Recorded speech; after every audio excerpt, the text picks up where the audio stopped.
Well, welcome to the University of Houston. My name is Ramanan Krishnamurthy. I'm the Chief Energy Officer here at the University of Houston. I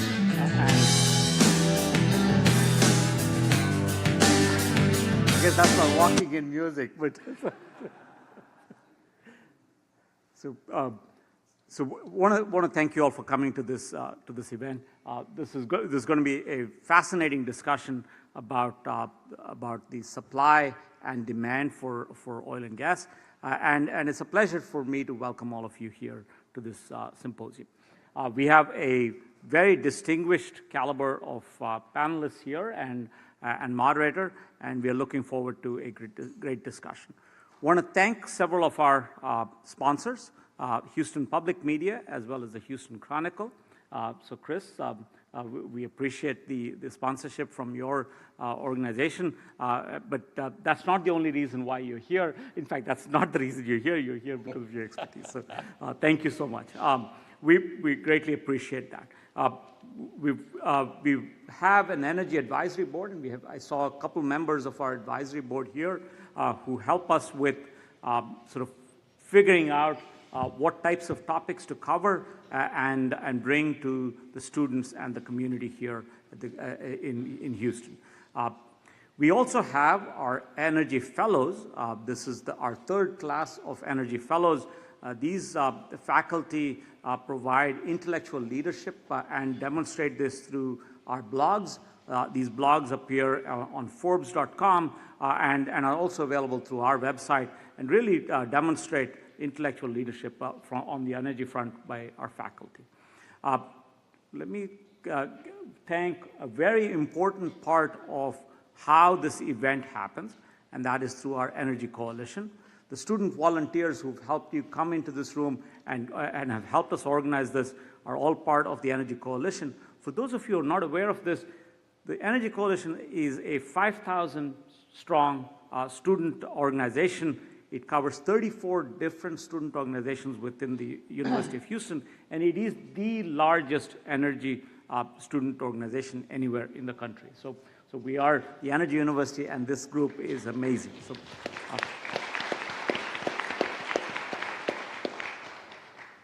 a couple of things. We're going to ask you to use technology to get your word in. You're going to submit your questions through a simple website. You'll see this throughout the presentation, uh.edu.edu/energy/ask, and you'll have a chance to ask your question there. That way we can put a set of questions together for our panel here that will represent your voice rather than just our voice. So as we get ready, and I'm going to give you some training for your fingers to use your phone and get ready for these questions. And for that, one way, if you ever need to pass it along to your friends, you can ask them to watch this program Facebook Live. It's available on our Facebook website, and the recording from today's event will also be made available through that. Now, join us right after this symposium for a reception. You'll get a chance to talk to our panelists there. And it's a time to sort of get to know each other, but also get to know our panelists on a more personal basis. Let me go back one slide here, and I think I'm doing something here that is messing you up. So if you've got your smartphones, go ahead and take it out and type in that website. You can win a Fitbit if you do it right. Okay, so let me sort of you can have energy in your step. So www.kahoot.it, KAHOOT.it. So there will be a code there. There's a pin right up there. So when you get to that website, you're going to say play, and it's going to ask you for a pin, and the pin is 9639790. Okay. Once you do that, it's going to ask you for your name or initials or whatever you want to call yourself, and go ahead and put that in. Now, the way you win in this is you've got to be right, and you've got to do it fast. So speed counts, and being right counts.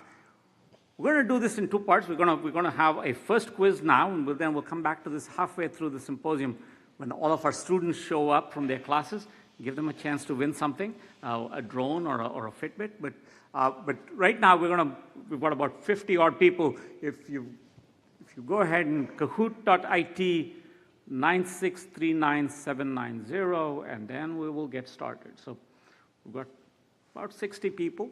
Anybody else joining in? Okay. Give it a minute or so. So Tracy, you can play if you want to. I thought we were all disqualified from No, only I'm disqualified. Yeah. I will add for everyone in the audience, while you have your phones out, go ahead and set them to silent at the same time. Yeah, good move.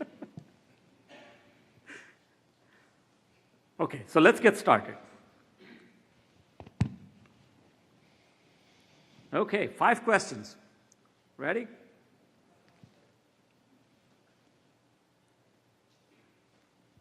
First one. Which of the following countries is not in OPEC? If you think it's Egypt, press the red key on your phone. If you think it's Equatorial Guinea, blue, Venezuela, yellow, Angola, green. Got 64, 68, 70 answers. Okay. The one that was not is Egypt, and that's got 14 people. So, Kind of a trick question.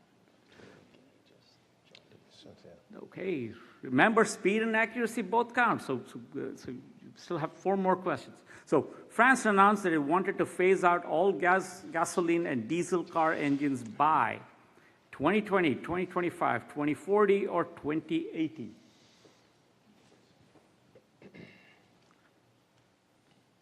Okay. There you go. All right, 2040. So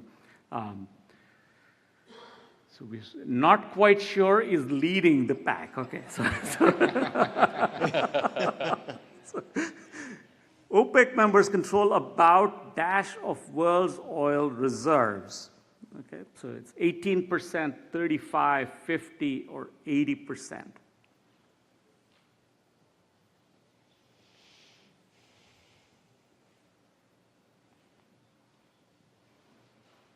All right, 80%. Okay, so. Oh, not quite sure is not in the lead anymore. So 2 more questions. Earlier this year, Citigroup estimated that the Permian could be producing blank by 2020.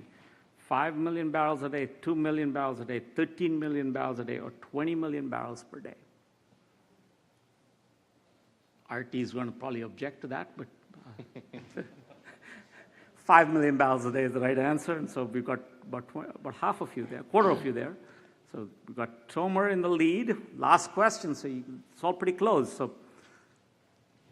the Permian was first commercially drilled in the blank, 2000s, 1920s, 1950s, 1980s. All right, we've got 81 answers there. Good, almost time. There, okay, most of you got it right. So 1920. So we have a winner here, Captain Canada. So you get your prize at the end of this, but I'm disappointed you only got 4 out of 5 right. But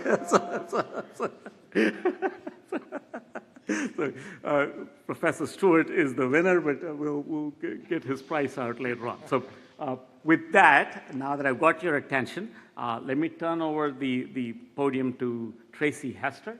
Tracy is a faculty member in our law program here, has extensive knowledge in energy and environmental law, and just a terrific person to interact with on a variety of topics. And so if you've got any topic on energy, environment, climate change, carbon capture, he's the person to talk to right after the symposium. So with that, Tracy, it's yours. Thank you very much, Ramanan. It sounds like my mother wrote that introduction. Welcome, everyone, tonight. We greatly appreciate you coming, and we're looking forward to a fabulous conversation tonight. I suspect many of you are coming because of the provocative title of our discussion tonight, Permian and Peak Demand, the Death of OPEC. The very fact that we're even asking the question just highlights just how quickly things have changed the energy arena and how fundamentally they've changed. What we're going to do tonight is talk. It's always dangerous to predict the future, but we're going to try and do some of that tonight. So feel free to write down what we suggest tonight and then hold us accountable in about 5 to 10 years, guys. Okay. Sure. So with that, my mission is to introduce our panelists, and then we'll get things underway. Each of them will speak for about 8 to 10 minutes, and then we will have a question and answer period afterwards. Also, keep your phones ready and warmed up. We will have an additional quiz after our second speaker. So with that, our first speaker tonight is going to be R.T. Dukes, who's the research director at Wood Mackenzie. He is someone that has been focused on unconventional production for quite a while, but also he may be familiar to many of you, if not by face, by voice. He's actually got a great radio voice for those of you who listen to him on the podcast Crude for Thought, which is done by Wood Mackenzie. I highly recommend it to you because it offers an enormous variety of interesting topics in a very convenient format. And with that, RT. So we have two avid listeners, my mom and Tracy, evidently. But yeah, we do invite you to listen to the podcast. I work for Wood Mackenzie, an energy, metals, mining, renewables, and power organization, Green Tech Media, if you're familiar with them, and a company called Make, who covers wind energy. So we have significant research, even in solar and wind energy as well. One of my colleagues, Pablo, if he'll raise his hand, or anyone else from WoodMac that's here, if you have really tough questions, they go to them, not me. Don't worry about putting them in. Just find them afterwards. R.T. Dukes, you mentioned my career. It's been unconventional. I actually started covering the Barnett Shale in the early 2000s, right when horizontal drilling was beginning to make sense. I followed the Fayetteville Shale as it took off. I'm originally from just 3 hours north of here on 59 in Carthage, Texas, so I followed the Haynesville very closely. I managed our Bakken research, our Rockies research as the Bakken took off, and then I was investing in producing interest as the Eagle Ford took off as well, and being close to there. I followed the shale plays basically from the idea through to what they are today. And so a relatively unconventional career, I guess, might be what you would call it. Oftentimes, I spend about a quarter of my time on consulting projects, strategy and valuations, and many times it's just a sanity check. Will U.S. tight oil grow 1.5 million barrels per day this year, or 0.5? And you'd be amazed at the people who 8 months ago were saying 1.5, and today they're saying 0.5, and we're kind of going, well, the barrels are still coming. Maybe not as many as you thought, but they're still coming. So just to jump into the slides a little bit, WoodMac covers every oil and gas field around the globe. We have regional teams set up, about 600 analysts. So if you have a question, we usually have an opinion, to say the least. And so taking those models and rolling them up, it gives you a lot of insight into what's happening around the globe. And so what you see here on the left-hand side is pre-investment decision oil and gas projects, and how that curve has changed over the last several years and our view of those projects. So these are projects where a company hasn't decided to build that mega project yet, but we think it will happen over the next few years, or it's a well in the Permian that hasn't been drilled yet, but we believe it will happen in the future. And so what's happened over the last few years is, from an economic perspective, with the advent of tight oil especially, making a big change, in the Permian especially changing this quite a bit, that curve has come down for many reasons. One, resource being bigger than expected, but also cost improving, companies being more efficient. We've seen technology have a big role in the cost of onshore U.S. Oil and gas. And then on the right-hand side, you see our view 10 years from now. So it's funny, it ends up being about 14 million barrels per day that's needed that needs investment between now and 2027. I would say that's quite different than what it would have been a few years ago in a couple of ways. One, demand growth from 2017 to 2027 wasn't expected to need this much supply in 2014 either. Demand growth was expected to slow down faster, but low prices have a way of changing that and changing our consumption and changing our behavior. The other big change is the makeup of those future barrels. About a third of the production we thought about 10 years out would be from the deep water. Now that's below 20%, and onshore U.S. has gone from a little less than 50% to about 2/3. So the U.S. has been disruptive in many ways, to say the least, and this is one of the reasons why. I'll shift, though, on the next slide, talking about the Permian, and there we go. Don't hold the button very long. It's pretty sensitive. It's a hair trigger on the slideshow clicker here.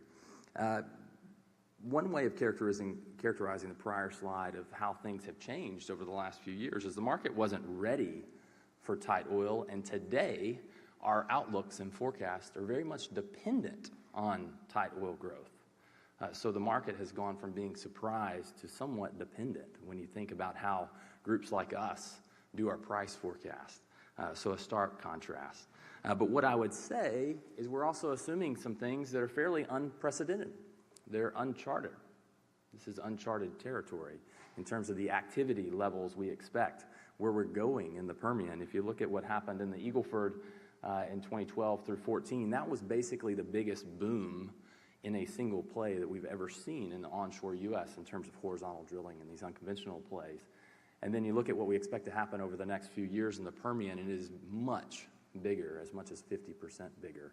You look at the potential as you begin to think about how thick the stratigraphic column is and the number of potential targets there are in the Permian. And the Permian is a multi-decade development. What we would question is, will things go perfectly? And I think we're seeing a little bit of that this year in terms of constraints and pressure pumping and different oil field services. Things don't go perfectly when you ramp up very fast. The rig count has basically tripled in a little bit over a year in the Permian, and so the Permian came back quick.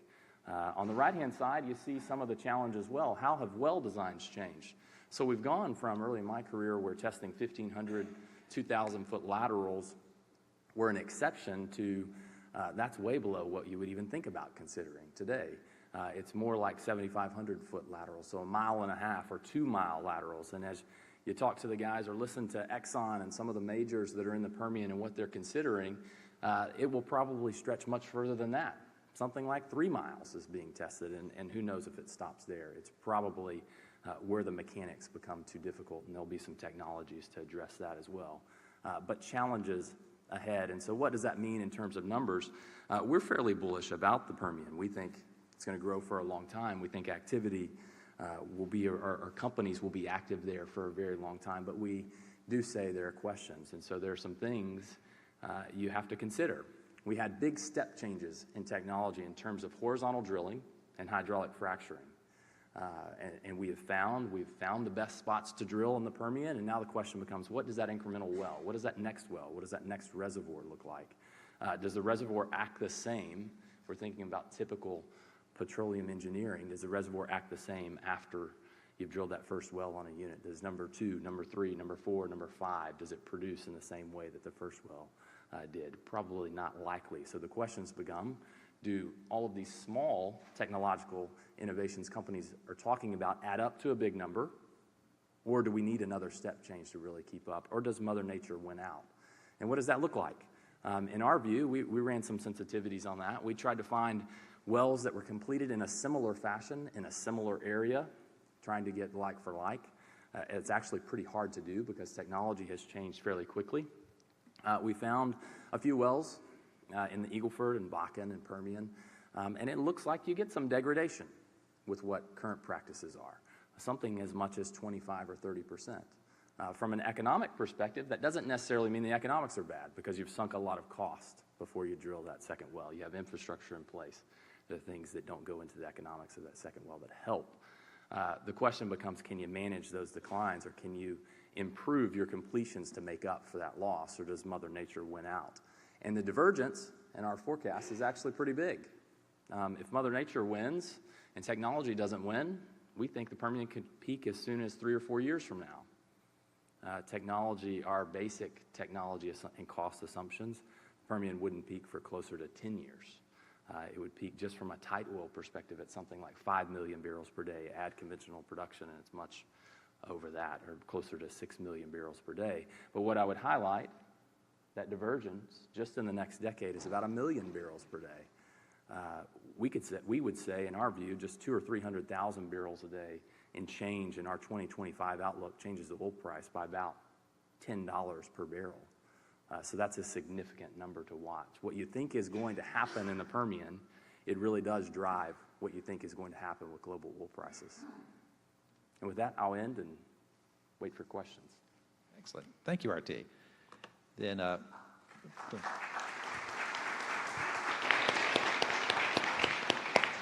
I think I see the investors in the audience writing down 3 to 10 years furiously. With that, our next speaker is Charles Sternbach, the president of Star Creek Energy, but he's also a boots in the ground kind of guy, in that he's the president-elect of the American Association of Petroleum Geologists. Also, you will start to notice a small theme here, that he is an alumni of Columbia University, which I am as well, which I didn't tell you that earlier, as well as we have a speaker as well hails from that area. So with that, we're going to have a slightly different viewpoint, I suspect now. Well, thank you, Tracy. So yes, I am a graduate of Columbia University. I grew up in New York, and my first rock was concrete. I'm a geologist. But I quickly entered the energy business by going to school in upstate New York and then coming down to Houston and getting my feet in some companies like Shell. And today it's my great privilege to be here today. I am currently the president for APG. It's a great honor. And when APG had to decide, we have an annual leadership conference of some of our top leaders, and several of them are with me here today in this audience. We decided to come to the University of Houston. So the next couple of days, we're going to be having some meetings here. And why did we choose this? Because we recognize the University of Houston as really providing incredible students, incredible research and information into the energy industry. And we thank you for that and look forward to this conversation. So APG just celebrated its 100th anniversary, and we're in our 101st year.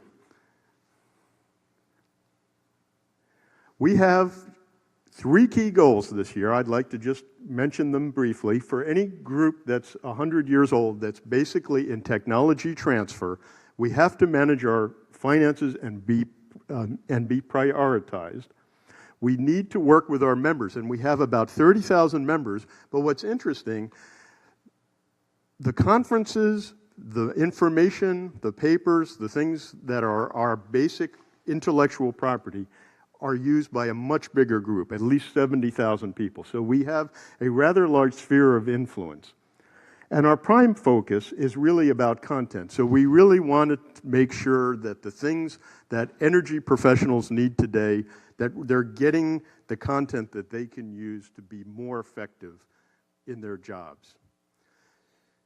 So I gave a talk on the Permian Basin in Canada about 2 months ago. And I made the point, I said, these days just about anybody can give a talk on the Permian Basin and get people to show up, and I'm here to prove it. And so it was a packed audience, and so I shared with the audience some of the views about the Permian and how, from the APG standpoint, they can scale up to have global impact. So we recognize the Permian Basin as a super basin. It is a fundamental basin that has 5 billion barrels, definition of a super basin, 5 billion barrels of oil and gas equivalent already produced, 5 billion yet to produce, many pays, many plays, and this is critical, substantial infrastructure. Without the infrastructure, all that energy has a hard time getting to market. And since I'm a geologist and I've learned that you can get pretty far with a map and a cross-section, there's a map of the greater Permian Basin, the component basins, and then below is a cross-section showing the layers. And note on the left, in the Delaware Basin, things are much deeper than they are in the Midland Basin. And when you look at the overall Permian Basin, I've had the good fortune over the last couple of decades to have looked for and produced oil and gas in the Permian Basin.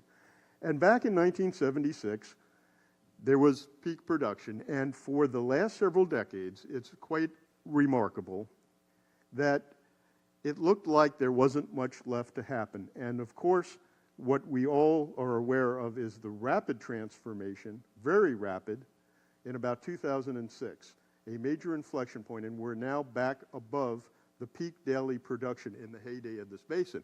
And for many decades, companies that held long positions in the Permian Basin were in the process of getting out.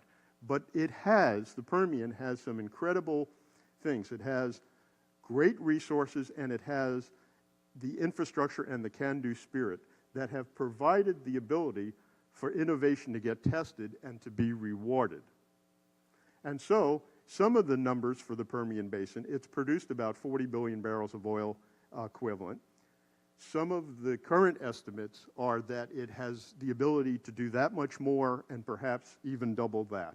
So it's absolutely phenomenal, and Permania is an appropriate word. I would like to make the point, and RT mentioned it as well, that industry is not standing still. So as we started to see technology understand hydraulic drilling and natural fractures, in the early days, Gen 1 wells had a certain configuration of proppant, different types of fluids, different lengths of the stages, but also the longer laterals that RT mentioned. And so as these variables, and this is just one aspect of innovation, there are many others, we've seen that the days on production and the results of production are getting more oil faster. And so this is what my friend Bill DeMis and I like to call the up and to the left effect. This is the power of better technology even over just the last 5 to 10 years. And so we have every indication that things are not standing still. And as a geologist and as a geoscientist, I'd like to show you some of the boundary conditions. These are the rocks in the layers. So this is a cross-section from my good friend Tom Ewing. And this shows what are the key elements to the Permian Superbasin. And namely, it has many good source rocks, 4 key ones, the Barnett, the Simpson, and the Woodford. And they're all at near the base of the sedimentary column. So you can see in purple and green, and then the thick sediments on top of it. And then there's some Permo-Penn source rocks. And then there's a very good top seal to the basin, Permian salt and gypsum.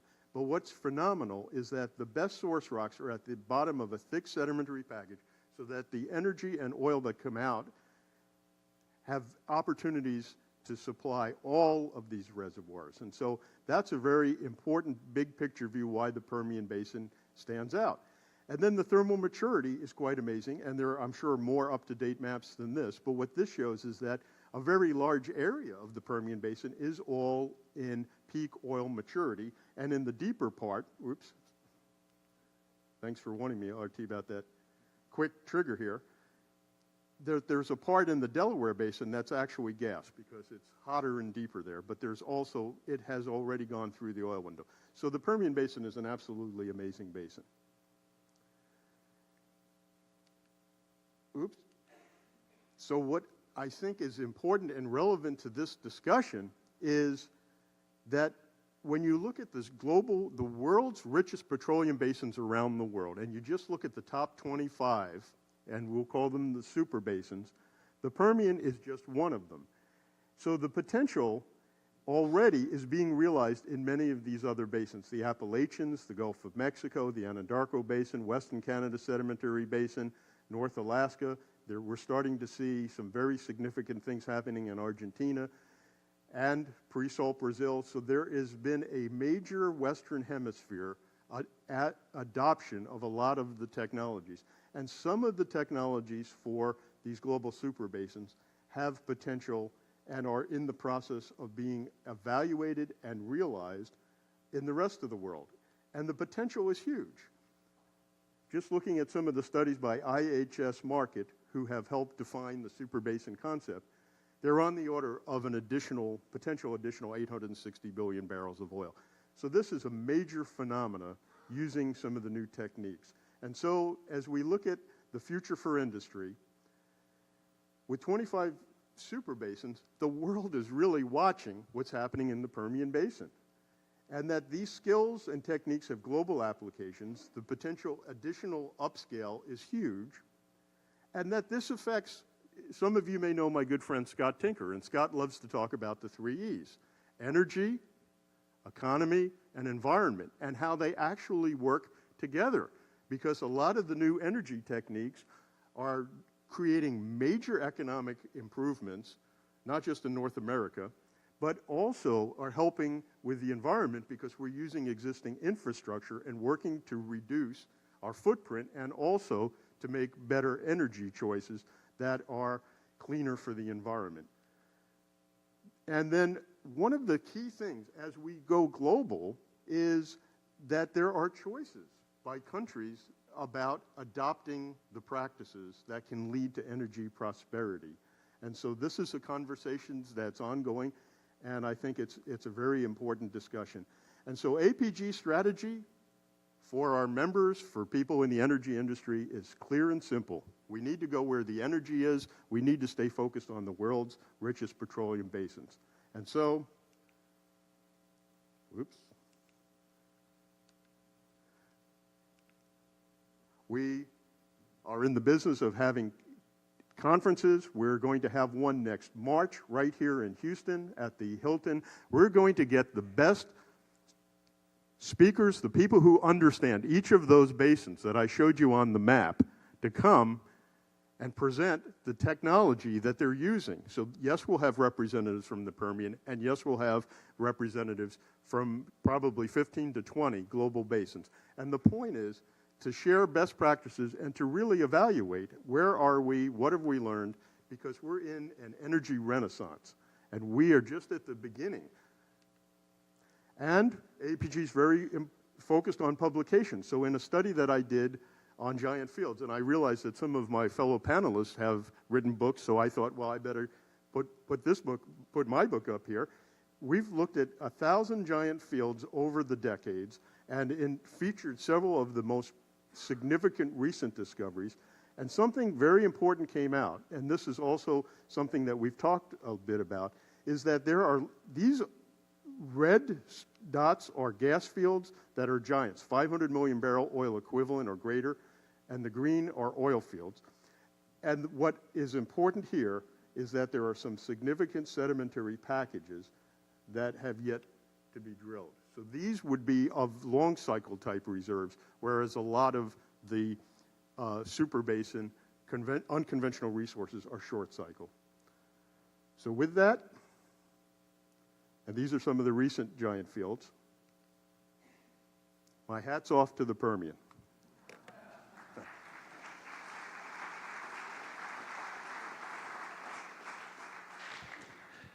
Thank you, Charles, and those two presentations were great bookends for each other. Our third speaker is going to have a slightly broader perspective in terms of energy issues on a broader geopolitical terrain. It's my pleasure to introduce Antoine Houff, who is the Director of Global Energy Markets Programs at the Columbia University Center on Global Energy Policy.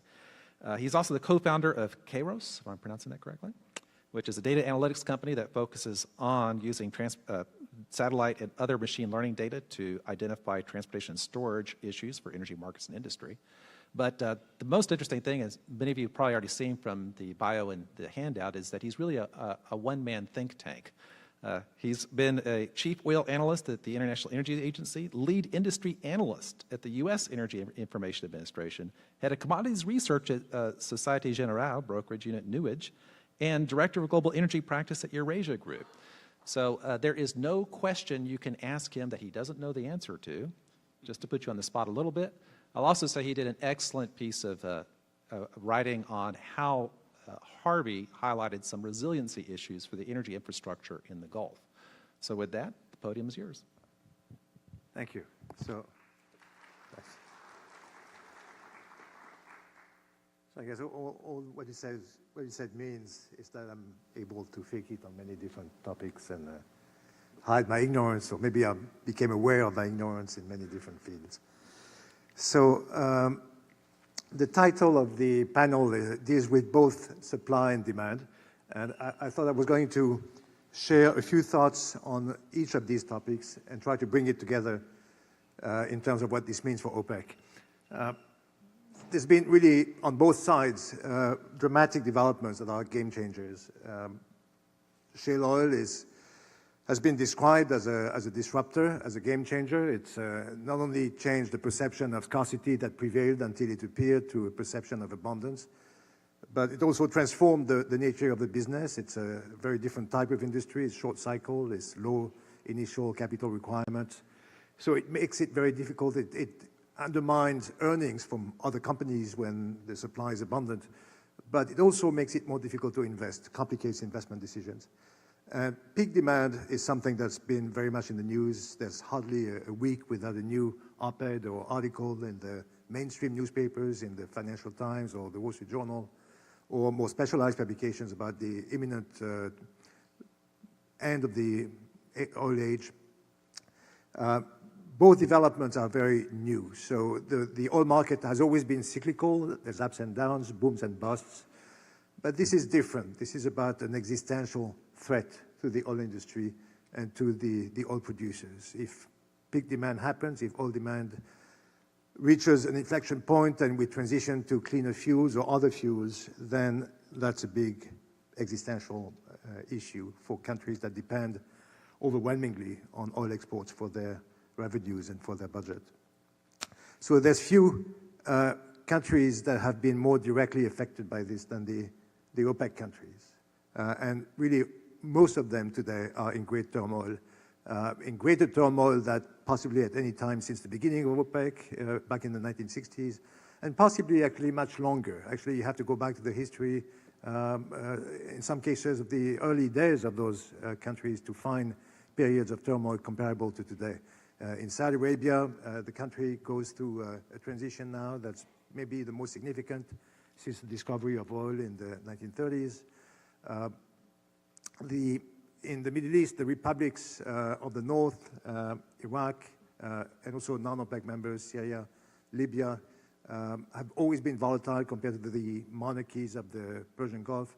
They're not just volatile today, they're just collapsing, disappearing as states or being challenged. Their borders are being withdrawn or tested. The monarchies themselves are being much more dynamic. Countries like Venezuela are running the risk of being failed states, and Libya already has become a failed state. So it doesn't look very good at individual OPEC countries, but at the same time, it's hard not to notice that OPEC as an organization still has a lot of power and still manages to influence the market in very meaningful ways. The production cuts that were decided last year, implemented since January, are starting to have an effect on the market. And OPEC countries remain very competitive when it comes to oil production. So even in the event of a decline in oil demand, they look like they might be at a competitive advantage compared to others. So I think what I'd like to do is kind of test the idea that peak oil and the Permian shale oil are really existential threats to OPEC. I think a lot of the problems that those countries experience are homegrown, are domestic issues that are the inheritance of years of bad governance or bad policies. The recent developments in the demand and supply sides have served as a catalyst to bring those issues to the fore, but really the problems are internal. Peak demand is very much the topic of the day, a very trendy issue. I think just to put it very briefly in perspective, this is something that we at Columbia are doing a major study about that we probably stretch over a couple of years. The jury is still out, as far as I think. There's really two camps now on the peak oil demand debate. The institutional forecasters, the traditional forecasters, the establishment, the IEAs of this world, the Exxons, tend to not believe in an imminent peak in oil demand, tend to think that it's going to take a long time for demand to peak. It will be beyond the forecast period, whatever the forecast period might be. And then you have a whole proliferation of new forecasters, new names, that nobody in oil market analysis had ever heard of before, even though they had been in business for decades, but the worlds did not intersect. And those people are now coming up with forecasts that peak demand is imminent, might be in the next 3 years or 5 years or 10 years. And really, why do we have such different views?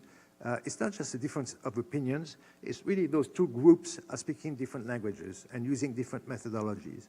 The traditional forecasters are relying on very data-intensive modeling, which by definition will be conservative, will be based on business as usual, and will miss the disruptions. And the new forecasters of peak demand tend to be people who look for disruptions, and they identify previous disruptions in other fields, like smartphones, which have displaced cell phones and landlines, or digital photography and the disappearance of companies like Kodak. And to try to see the signs of a similar trend coming in transportation with EVs and in the oil sector. And the thing is, if you're trying to identify disruptions, you will find the signs of disruption, but you will tend to overpromise. So it's two different methodologies that yield different outcomes, but that don't necessarily disagree with each other. They just operate from very different perspectives, and they could both be wrong. Much of the debate about peak demand has focused on electric vehicles. This is only about 25% of the market, so there's a lot of debate, and maybe I think we have some discussions about EVs, and you can argue one way or the other, but it's only about 1/4 of the market. There's another 75%. In my views, some of the other 75% might actually be stronger candidates for displacement of oil than EVs, than personal mobility and passenger vehicles. Diesel is being phased out now in many sectors in power generation. The understanding of what role diesel plays and oil plays in power generation is very limited. There's a lot of poor data on this because if you've been in the emerging countries like Pakistan or India or in sub-Saharan Africa, diesel generators, gensets are all over the place. They're really contributing dramatically to power generation around the world, but they're never counted properly in statistics because they're fueled by diesel that comes out of a service station, and it tends to be counted as trucking demand.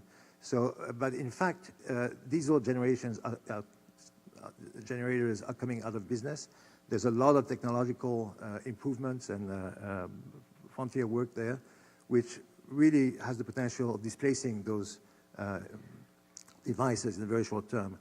Petrochemicals is one area where the consensus is demand will grow no matter what. Even the most fervent peak demand advocates acknowledge that in the area of petrochemicals, no peak in sight because plastics demand is increasing dramatically with income growth around the world. And people are not too concerned about petrochemicals because plastics are not, it's not a combustive use of oil. It doesn't contribute to greenhouse gas emissions. It doesn't really pollute the air, but it does pollute the oceans.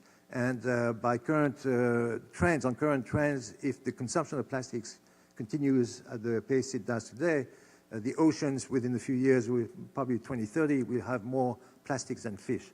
So clearly, this is not something that's sustainable, and there's many ways in which we can imagine that plastic demand will be reduced through efficiencies, digitization, recycling, and also that other feedstocks can be used in petrochemicals. Urbanization is something that also we don't really fully understand in terms of its relationships with oil demand, but most people agree that India and sub-Saharan Africa will build large cities in the next 20 or 30 years, just like China has done in the last 30 years. Historically, urbanization is tightly correlated to oil consumption, energy consumption. That seems to suggest there will be strong growth in demand, although urbanization could be also an area where there could be disruptions, and smart cities could have the same impact on urbanization as EVs could have on transportation. So lots of questions, but no clear answer. But what strikes me is that even in the event of peak demand and a decline I think to have a frozen, okay. Even in the event of a slowdown in demand, OPEC countries are pretty well positioned to remain competitive and to be the provider, the last provider there in the market, especially if investors start being concerned about stranded assets and shy away from the market. Now, I'd like to talk a little bit about the Permian. The Permian has been extraordinary, and the shale industry has been a very dramatic change in the oil market. But there's signs, in my view, that we're reaching a kind of a plateau in production growth in the Permian. And it's a very difficult industry to understand because it's so fragmented, there's so many small companies, it's so different from the large reservoirs that we're used to. And with Chaos, the company that I co-founded recently, we've tried to use machine learning to understand, process massive amounts of data, and understand the behavior of shale plays.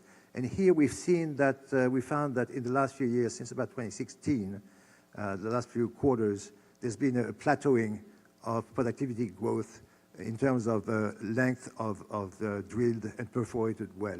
We're not looking just at the efficiency of the rigs, but the efficiency of the wells themselves, and it's not making any progress. On the other hand, water use is going through the roof, and without any improvement in productivity. So to us, that's a concern. That's a sign that growth might not be as robust as people think. The industry has, for 10 years, been underestimating shale production, but for the last 6 months, it's been overestimating shale production. Forecasts have been revised downwards, and I think they will be revised downwards further.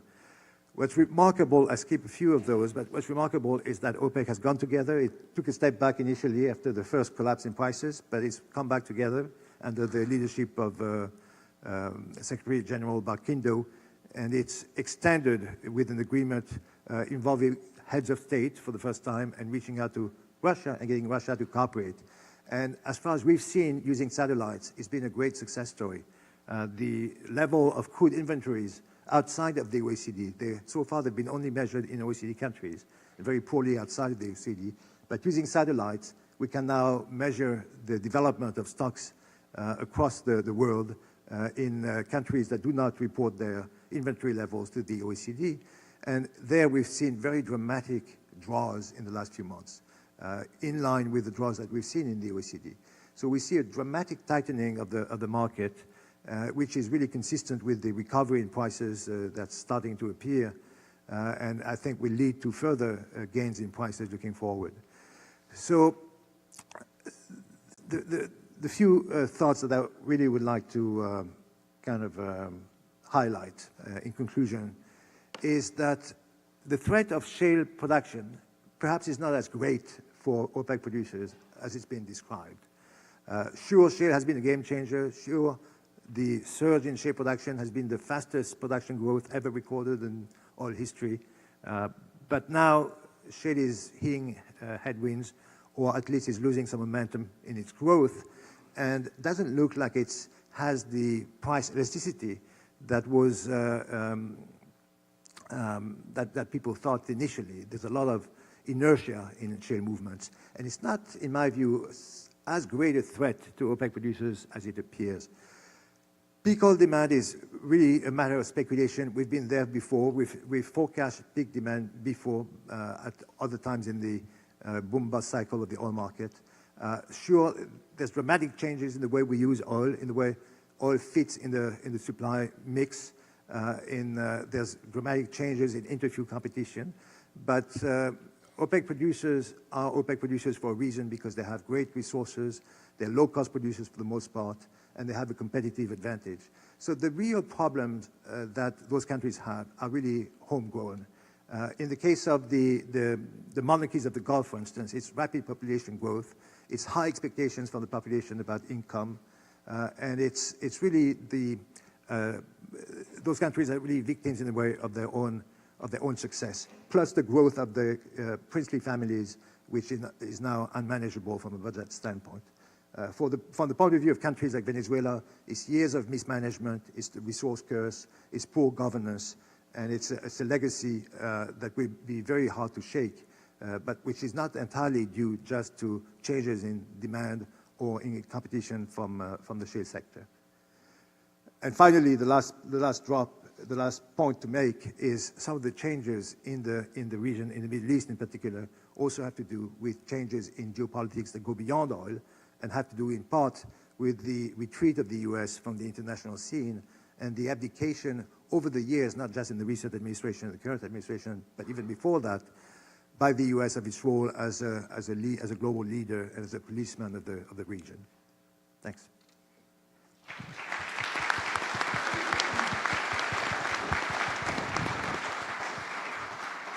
Thank you. And our final speaker is one of those speakers who's easy to introduce because I think most everyone in the audience already knows him. It's my pleasure to introduce Chris Tomlinson, who is the business columnist for the Houston Chronicle, but he's also a filmmaker and a New York Times best-selling author. He has reported from, I believe, 30 different countries and 9 different war zones. So no matter what you toss at him tonight, it's not going to faze him. So with that, the podium is yours.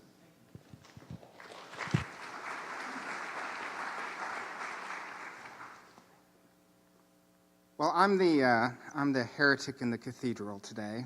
I write a column for a newspaper. I don't analyze tons of data. I'm not a geologist, and I don't have a PhD.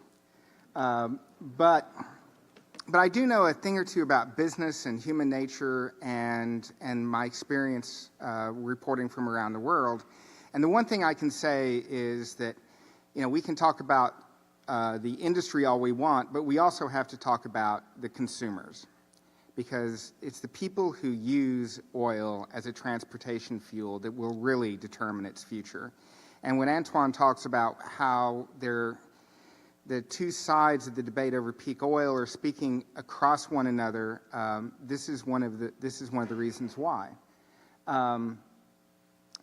As you can see, of the amount of fuel that we use, amount of energy that we use, 30% goes to transportation. That's a pretty good market share for any energy producer. We also see that gasoline and diesel clearly make up the vast majority of transportation fuels. Now, I need to give some disclosure. My wife develops large-scale wind and solar fields. She sold General Motors their first wind farm, and we bought our first electric car, a Chevy Bolt, and that's Bolt with a B, not V. The Volt is the hybrid. The Bolt is 100% electric, and I can say that we love it very much. Being able to plug the car in at the end of the day rather than go to the gas station is appealing to us. It has a 230-mile range, and we mostly just use it in town, and we haven't used more than 60 miles in a day. And this is the reason why.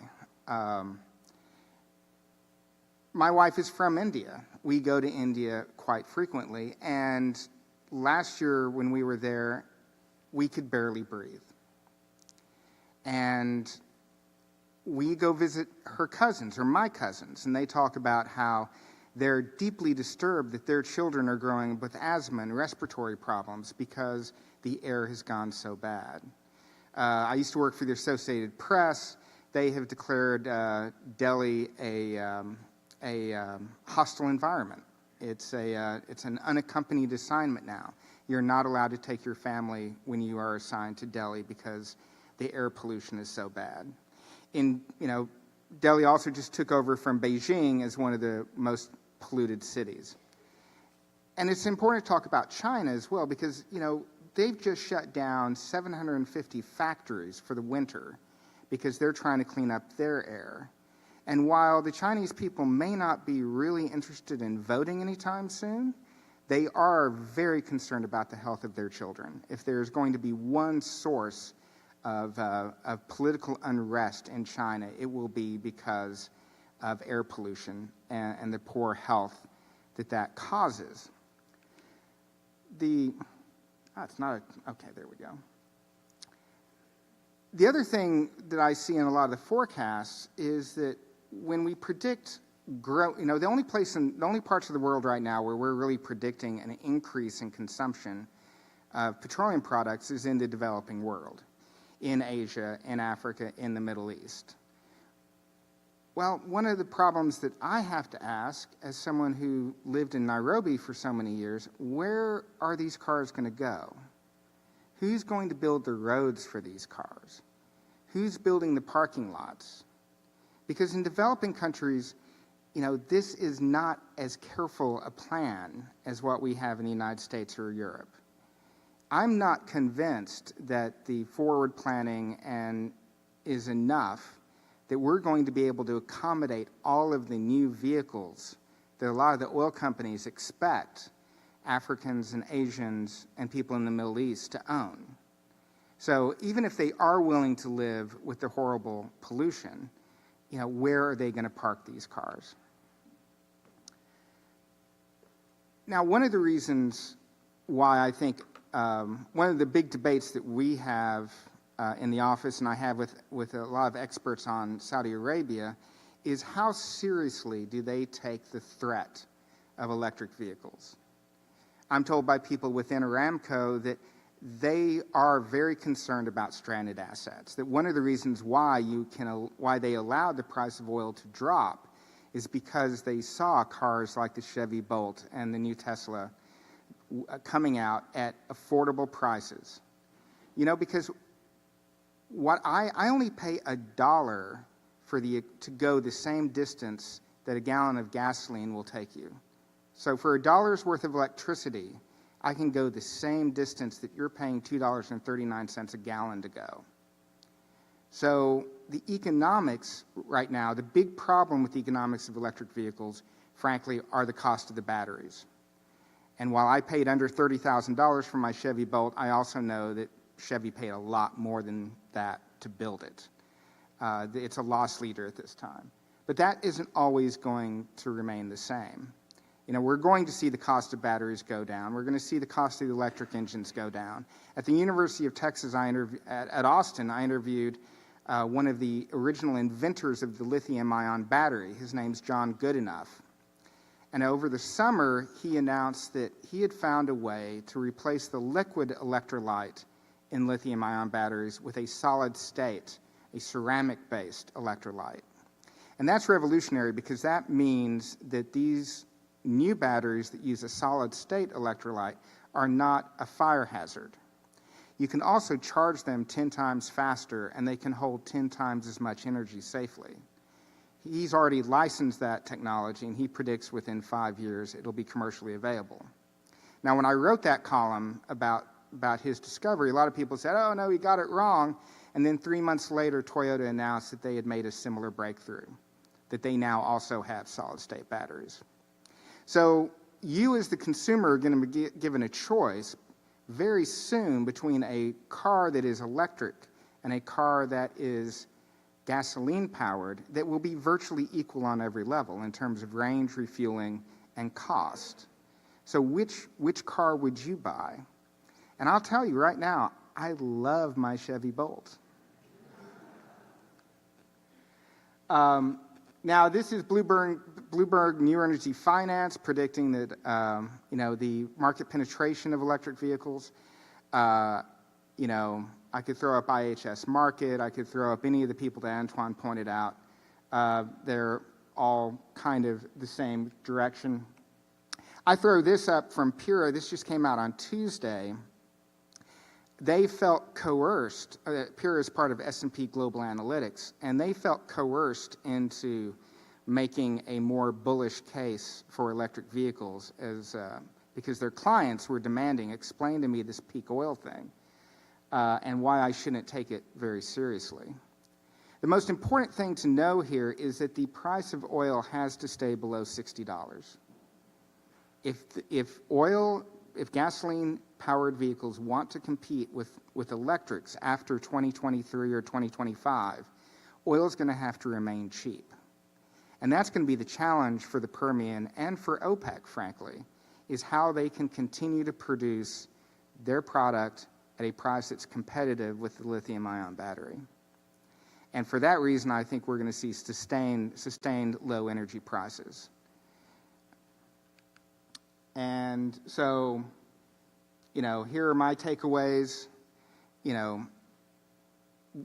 People here in Houston don't like the traffic, and I can tell you the traffic in an African city is 10 times worse. I once took an hour and a half to go 15 miles in Delhi. I also know that from reporting in Africa that when the first cell phones came out in the early 90s, all the experts said that out of a country of 27 million people, maybe 1 million Kenyans would get a cell phone in the first 5 years. Kenyans bought 5 million cell phones in the first 5 years. And the demand for it was extraordinary because you know what? People want to talk to each other, and they also want to travel to be with one another. So don't underestimate the readiness for people to adopt new technologies. And I think I've already hit everything else, and I think we need to get on to Q&A. So thank you very much.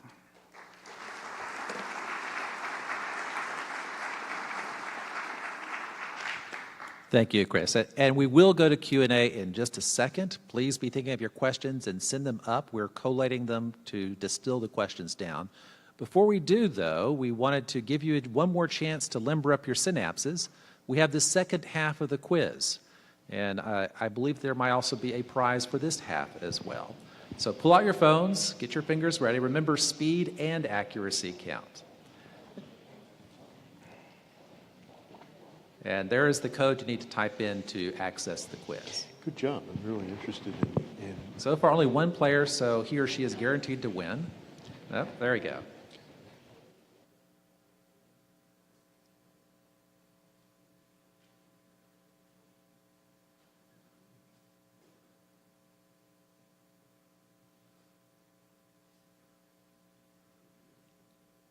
There we go. I think once we get to the upper 70s, lower 80s, we can go ahead and get started.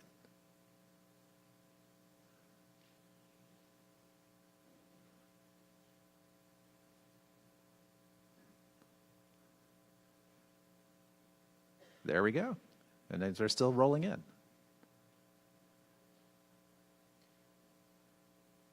I've been watching, but I haven't seen Captain Canada yet.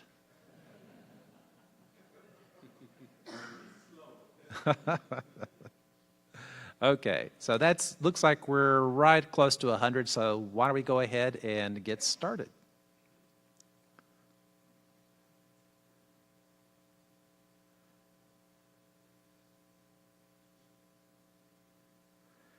All right, and here's the first question. Between 1973 to 74, OPEC decided to raise the cost of oil from $3 a barrel to around blank in response to U.S. foreign affairs.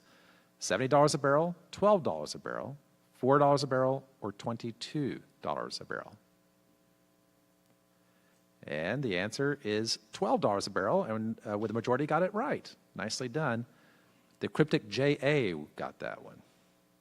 Question 2. According to the Texas Railroad Commission, production in barrels per day in the Permian Basin grew by blank between 2010 to 17.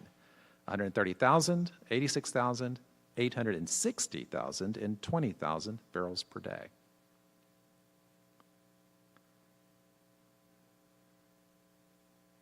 And the correct answer is 860,000. And again, the majority, although a close one, got that one.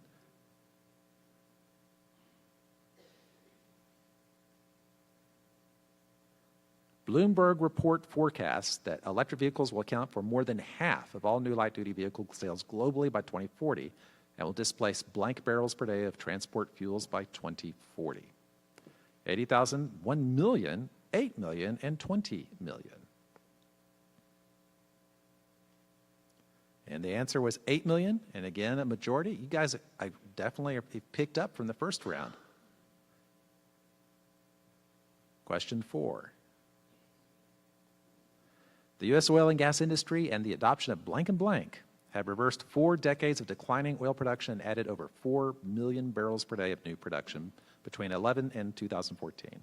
Big data and drones, walking rigs and seismic technology, measurement devices, and hydraulic fracturing, horizontal drilling.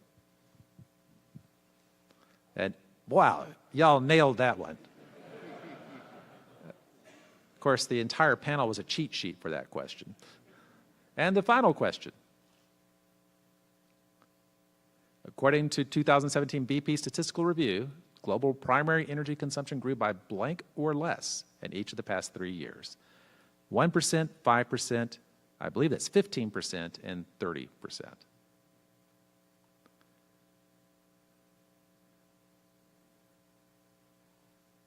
And the answer was 1% and 23% only got that. And the winner is Peter. Sorry, Captain Canada. I'm sorry? You were second? I didn't even know you were competing. I figured I wouldn't count if I actually won, so I figured I would try. All right. Well, then, congratulations on the honorable mention, but I don't think you get a prize other than being here. Close doesn't count. There you go. All right. With that, thank you so much for participating. And winners, please report afterwards to gather up your loot. And with that, let's turn to our questions. First question that has come up is, well, actually, it's like watching the answers scroll in from the quiz. They're kind of adding up really fast. But one that seems to be coming up here frequently to all the panelists is, do you think Saudi Aramco's IPO might affect Permian Basin production, since huge conventional reserves might get offered up for public ownership? So, would like to take that one first? I don't know. Is 5% public ownership? I mean, I think the Saudi Aramco IPO, if it is an IPO, I think there are some real concerns whether or not the IPO will ever happen. I think a private placement of those shares might be more likely. I see it as Saudi as the Saudi royal family just trying to, frankly, to cash out of what they see as a shrinking industry, and I'm not sure it'll have much impact on the Permian, mostly because they're no longer the marginal producer. They're not going to set the marginal price. I don't know. Yeah, I mean, privatization in and of itself will not necessarily mean higher production, although I think part of the motivation, at least that's the narrative that's being promoted by the government, is to encourage more transparency and more competition internally, so to make the company perform better, but it's not a guaranteed success. Yeah. Well, believe it or not, after all the disagreement for your presentations, you all agreed on the first question. This is a little frightening. One other question that's popped up, and this is to Chris, but I suspect it's to the rest of you as well, which is how can electric cars be a threat to major oil producers when we think about the amount of energy those batteries are given? About 2% of world cars are electric at this point. Well, I mean, certainly electric vehicles are no threat to the oil industry today. And it won't be for, I would say, at least 15 years. But I also think the industry makes a mistake in not acknowledging that unless they can solve the pollution problem, unless they can solve the carbon capture problem, the idea that you're going to have steady growth for this foreseeable future, at least up until 2040, I don't think that's a reasonable expectation. I think that's a corporation talking its book. I think it's Shell is the only one of the super majors. I think he's having an honest conversation about the fact that people need your product, but they fundamentally don't like it. They really don't. And as much as people in the oil industry may think believe sincerely, and they are doing a public good, your customer doesn't see it that way. And they will switch to an alternative at the first chance they get. I don't disagree with you, but I do a little bit, because looking at emerging markets like China, I agree completely that people are very upset about pollution, and this is becoming a social stability concern for the government, which is partly why Beijing has announced such ambitious targets for renewables. At the same time, the adoption of EVs by the population is not that rapid, and the vehicles are incredibly aggressively subsidized by the government to force adoption. Not only subsidies, but also all kinds of incentives. Like if you live in a big city like Beijing or Shanghai, it's very difficult to buy a combustion engine car. You have to enter a lottery for license plates, and you can wait 5 years, sometimes more than 5 years. If you buy an EV, it's cheaper and you have it immediately.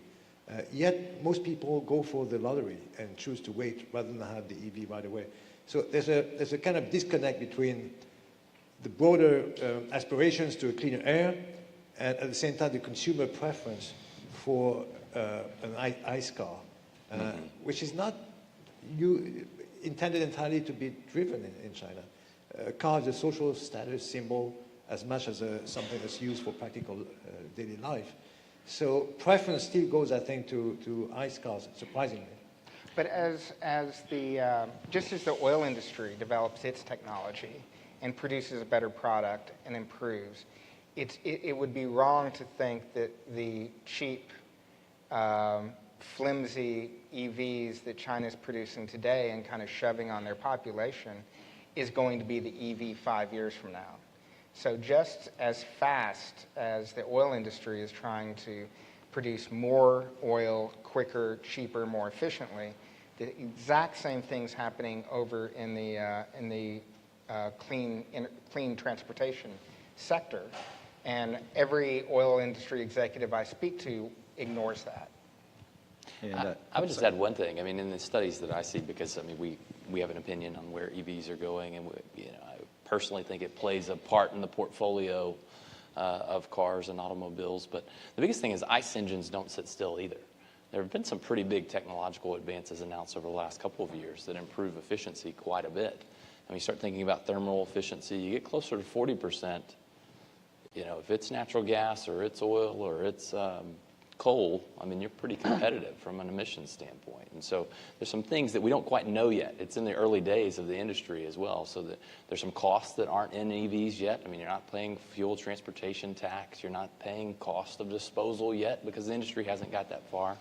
And the ICE won't stay still, but there's a place for both in that portfolio, and it's maybe a little bit more regional than we like to think than just all one or the other. I'm not sure that the major oil companies are in as much denial as you say. We get a lot of questions from all companies about big demand and about the electrification of the fleet. It's a constant topic of conversation and concern for the industry. And I think a lot of oil companies nowadays are starting to position themselves not just as oil companies, but as energy companies providing energy services ranging from oil to gas to electricity, and targeting the expectation of a huge increase in gas needs for electricity to power those electric vehicles. And I'm sorry. I would just like to make a comment and go back to something that Scott Tinker says. It's kind of an all of the above energy solution. So all types of energy contribute. But one of the questions that I would ask is, where does the electricity come from? How is that electricity made? It doesn't come from out of the sky. And a lot in the past coal has been used to fire the plants to make the electricity. And now, because of some of the things that we were talking about in the Permian and that are going global, using hydraulic fracturing, clean burning natural gas is substituting, or cleaner burning natural gas is substituting for a lot of the coal that's making the electricity. And so we are making some progress on that. But of course, when you're talking about the environment, there is no end. You have to keep working at it at every possible way. But my comment would be, the electricity has to be made somehow. Yeah. You've struck a chord. I will I can't resist offering a small thought, which is I get some questions too from the energy companies, but they're more than just what's EV's role going to be in the future. It's actually much more complex. They're worried about what ride sharing and social services will be. What's going to happen when autonomous drivers or driving cars are going to be much more efficient and demand less gasoline or energy. The rollout of Tesla's heavy-duty truck autonomous vehicle is going to be potentially game changer. So it's a multidimensional game in terms of, I think Chris is right that demand may be the issue more than supply, but getting a handle on what that demand is going to be an incredibly complex challenge. Well, I mean, I think we live in a very fortunate time where we are in an energy-rich era. I mean, probably, and Antoine would know better than I, but it does seem that we, for the first time in human history, we kind of are not struggling to produce energy the way we have in the past. That if anything, energy prices are going to stay where they are or go down, because we have so many new sources available and we're becoming so good at those sources, whether it's solar, whether it's wind, whether it's natural gas. It's plentiful. And whenever you have plentiful energy, it's going to be a competition for market share, and that's going to be based on price and consumer preference. There's a cyclicality to those perceptions, though. And we've been at the same point at earlier times in history when we thought we had abundant energy, only to find that demand was catching up with supply or that supply was being disrupted. And I think we still have we still might be surprised. We still, given the increase in political risk in producer countries, we might face shortfalls as the investment community is getting increasingly concerned about stranded assets. There might be underinvestment in production capacity in the future, in which case we might have a run-up in prices and a disorderly move away from oil because of a price response, rather than an orderly adoption of more attractive and affordable competitive fuels. And on the renewable side, we haven't really explored the capacity to scale these sources of energy. The requirements in rare earth minerals, for instance, for renewables is something that, when it gets scaled up, might become a constraint.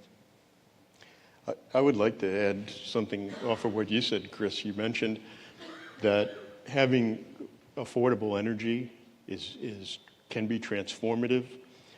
So for me, there's a security aspect of this. We've talked about some of the other aspects, but having supply or having an abundance of supply, I think in the end is a very good thing, because many wars have been fought over not having enough energy.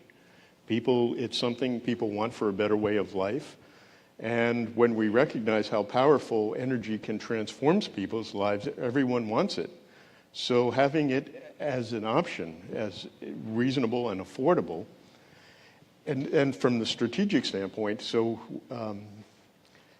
I like to think we talked about the 3 E's, the energy, the economics, and the environment. So I'd like to also talk about the 3 S's, which are super basins, which are very abundant places, going back with the infrastructure, the sustainability that these basins provide, and also the security, because a lot of the energy is now in places that changes the geopolitical equation. Which is a nice segue into another question that we received, which basically asks us to take the higher level view. The comment basically is that increased energy efficiency and increased production have really put the United States in a relatively surprising and unaccustomed position of a relative surplus of energy, as opposed to prior concerns about constraints. How should that be affecting what the national policy is for the United States in terms of security and global geopolitics? I mean, essentially, we are now an energy producer, rather effectively, we will be at some point a net energy producer. Is that something that we should be changing our approach in light of what we're seeing currently with our policies? Who wants to handle that one first? Well, it's a question that I think many of us have been asking ourselves, particularly since Washington came up with the idea of energy dominance, a theme which doesn't necessarily play very well outside the U.S. I was trying not to say those words, but okay. Energy and geopolitics have always intersected very closely, and ever since the beginning of the oil industry, oil has been a traded commodity. It's now the most actively traded commodity or product. So there's a clear intersection between the two. Having abundant supplies increases the opportunities for trade. I think it can enable the U.S. to prevent other countries from using oil or energy as a political weapon. We've seen LNG and the opportunities to import LNG from the U.S. Be used by importers of Russian gas as a lever in their negotiations with the Russians. So there's many ways in which I think energy can affect and enable foreign policy or other targets. In the last few years, the rise in shale production has been an enabler of the sanctions policy against Iran. The impact of the Iran sanctions would have been much greater without the surge in production from the U.S. I do think it gives us a lot more options. Certainly, particularly in the case of Iran and Saudi Arabia. But I think our surplus also could lead us down some bad paths. I mean, I find all the talk about energy dominance disturbing, because it's all about, oh, well, we've got to get more coal out of the ground. We've got to get more, more natural gas, more oil out of the ground. Meanwhile, China, that doesn't have a lot of those things, is concentrating on becoming the world's largest producer of wind turbines, solar panels, battery storage. And perhaps electric cars soon. Yeah. So, we're going to fall behind on the technology of the future because we're sitting fat and happy with our fossil fuels now. All right. Well, we are actually... Oh. And yes, I know electricity does not come from the air, so... Well, believe it or not, we're getting close to the end of our allotted time, and I wanted to make sure each of our panelists had a moment or two to offer some final thoughts. So, RT, why don't you start off the bat? Sure. I think that last question I would just add from a policy perspective, I'm not sure we know yet. I don't think we're used to a world of abundance yet. Maybe we've reacted to low prices, but I'm not sure that we know. And we get asked a lot, who wins in this? Who, especially from the oil companies, what areas win? What is it refining and petrochemicals? Is it the upstream? Is it the downstream? Is it midstream? At the end of the day, it could be the consumer because we have a lot more options than we used to have. And so there's probably a lower ceiling on oil prices than maybe there was a few years ago because of that. Because there is an EV option now. There wasn't a Bolt 4 or 5 years ago when oil was $100. I'll counter that with this, though. You add all of the environmental skepticism, the regulation, the policy that could change on that side, and it gets much more difficult to sanction long-dated, long-life oil and gas projects. So where do we end up, to your point, that there's some risk to the supply side, even more than the geopolitical or political risk, because some of these projects just north of the border, they're 50-year lives. If you're worried about carbon policy 10 years from now or 25 years from now, how do you sanction a project that half the reserves are barely produced 25 years from now? So it gets very hard. And so you aggregate or you consolidate your investments in places like the U.S. where it's very short cycle. And these paybacks are fairly short. And you kind of see this snowball effect of, at least of what we've seen from a capital standpoint as investment comes onshore. And I just to interject briefly, I think we may have a future panel topic on stranded assets in a carbon-constrained world, perhaps? Yeah, thanks. So I would just like to follow up on what Chris said about options. I think that's a really powerful thing because energy is really about the choices, and what's right for one culture or one area is not right necessarily for another, because there are different abundances of resources, and there's geothermal. There's a lot of places that have. So I think that that's an important thing for people to make the choice that they're comfortable with for energy. But one thing that I will say that I am very proud of is how our energy business has, over these last 10 or so years, really given us more options and has given. Energy provides prosperity, and it gives people choices. And to me, that's part of the prosperity, is having the choices to pick. If you don't have the abundant energy, you don't have choices. And so for me, that's a great accomplishment from the energy industry. It strikes me, even on a stage like this one, where there's a lot of expertise, and deep expertise about oil, there's also a lot of uncertainty and some daylight between our opinions. And that reveals a lot about the nature of this business and the complexity of the oil market and the oil industry, the energy industry more generally. In the history of oil, oil has been really at the forefront of technical innovation and economic growth. But in some ways, it's been also lagging.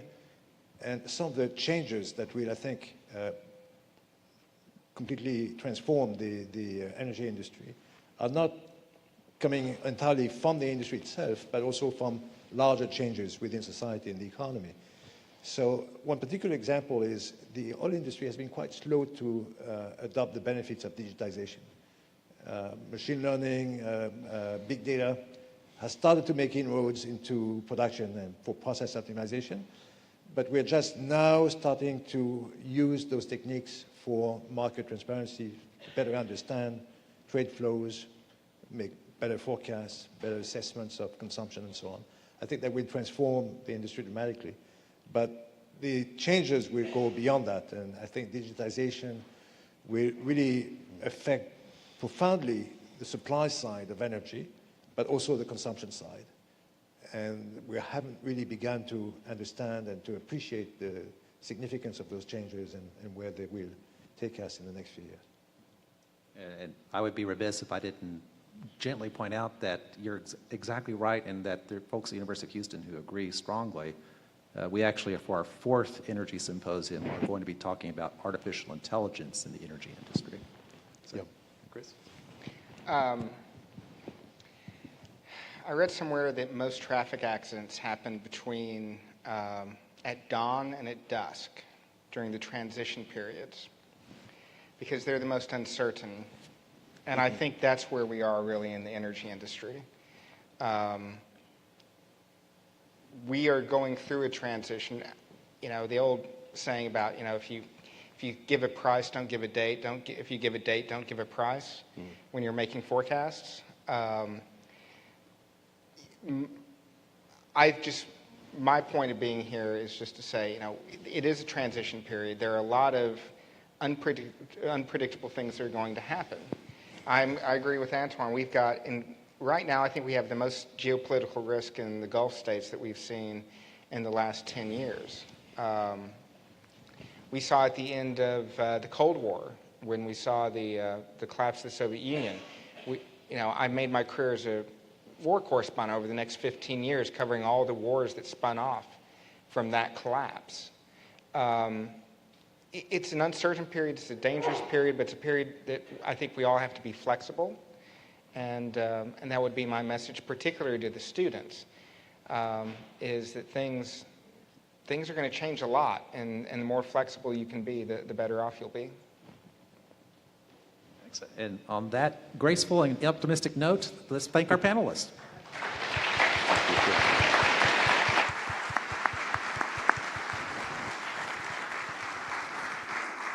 I want to thank Tracy, first of all, for that fantastic moderation of this panel.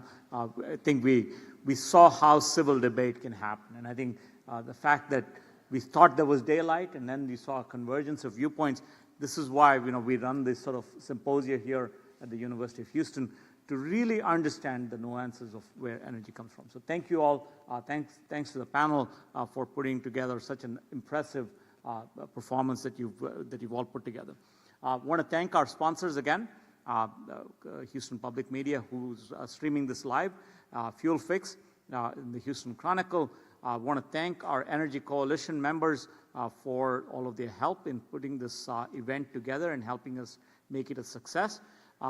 We've got a reception that follows right after this in the adjoining space. As soon as this is done, that space will open up. And just by the number of questions and sort of the detailed questions that were there, I know you're going to have an engaged time talking to our panelists today. There were over 50 questions, all very pointed, very specific, very interesting questions. I think that'll take maybe several hours for you guys to discuss. So we'll have that. There'll be some alcohol too to hopefully lubricate the process. So with that, I want to sort of remind you about a couple things. We are always looking for future suggestions for topics, so please feel free to send us any suggestions you might have.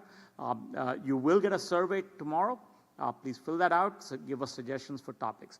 And just to sort of add to some of the veneer to what we already heard today, the next conversation that we will have will be on February the 8th, and that's going to be on the issue of renewable energy. Asking the question, which comes to this whole idea of EV cars and the rest, should we really eliminate subsidies for renewable energies? Is it time to do that, make it an even playing field, and start to see as to how the energy market shake out? That is already starting to happen in some parts of the energy spectrum in the U.S., but it's a more philosophical question to really turn around and ask, can this industry stand by itself on its own? There are people in the industry who believe that renewables are at a tipping point where they can stand on their own 2 feet without subsidies. So we'll have a very engaged conversation on that. I invite you to come back for that. And if you've got other suggestions, please do share with us. Thank you. Thank you again, and have a wonderful evening.